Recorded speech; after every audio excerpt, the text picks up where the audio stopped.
গোপালগঞ্জে এনসিপি নেতাদের ওপর বর্বরোচিত হামলার ঘটনায় উত্তপ্ত হয়ে উঠেছে পুরো এলাকা। পরিস্থিতি এমন পর্যায়ে পৌঁছায় যে সেনা ও পুলিশি পাহারায় সাজোয়া যানবাহনে করেই এলাকা ত্যাগ করতে বাধ্য হন এনসিপি নেতাকর্মীরা। বিকেলে প্রথমে গোপালগঞ্জ শহরের পুরো পার্ক এলাকায় কঠোর পুলিশি নিরাপত্তায় একটি শান্তিপূর্ণ সমাবেশ আয়োজন করে এনসিপি। সেখানে বক্তব্য রাখেন দলের কেন্দ্রীয় নেতা নাহিদুল ইসলাম, সার্জিস আলম ও আক্তার হোসেন। তবে সমাবেশ শেষ হতে না হতেই ঘটে অঘটন। গাড়িবহর নিয়ে মাদারীপুর রওনা হবার মুহূর্তে এনসিপি নেতাদের ওপর অতর্কিতে হামলা চালায় ছাত্রলীগের শতাধিক নেতাকর্মী। হামলার জেরে পুলিশের সঙ্গে সংঘর্ষে জড়িয়ে পড়ে হামলাকারী। দ্রুত পরিস্থিতি নিয়ন্ত্রণে আনতে নামে আইনশৃঙ্খলা বাহিনী ও সেনাবাহিনী। শহরের বিভিন্ন এলাকায় টহল জোরদার করা হয় এবং পরবর্তীতে গোপালগঞ্জে কারফিউ জারি করা হয়।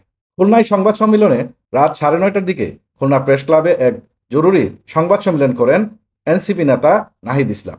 সেখানে তিনি অভিযোগ করেন, গোপালগঞ্জের মতো স্পর্শকাতর এলাকায় সরকার ও প্রশাসন আমাদের নিরাপত্তা নিশ্চিত করতে ব্যর্থ হয়েছে। একটি দলের শীর্ষ নেতারা যেখানে যাচ্ছেন সেখানে এমন হামলা, এই ব্যর্থতা মেনে নেওয়া যায় না।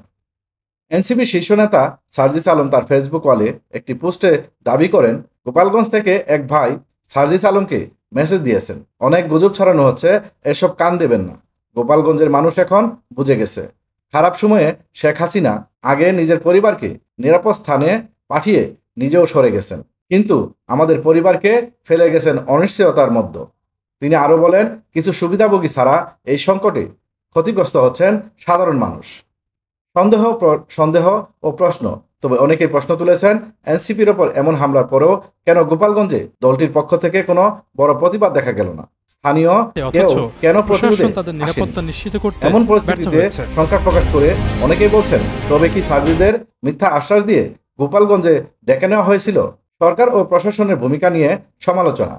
এই ঘটনার পর সরকারের ভূমিকা নিয়েও প্রশ্ন উঠেছে। সমাবেশের নিরাপত্তায় প্রশাসনের ব্যর্থতা, হামলাকারীদের বাধা না দেওয়া এবং পরিস্থিতি নিয়ন্ত্রণে দেরি করার অভিযোগ উঠেছে সংশ্লিষ্ট মহলে। এনসিপি সমাবেশে হামলা এবং পরবর্তীতে গোপালগঞ্জে কারফিউ, এই দুই ঘটনায় প্রমাণ করে রাজনৈতিক অঙ্গনে উত্তেজনা ও অস্থিরতা দিন দিন বেড়েই চলেছে। এই ঘটনায় প্রশাসনের নিরপেক্ষতা নিয়েও জনমনে প্রশ্ন দেখা দিয়েছে।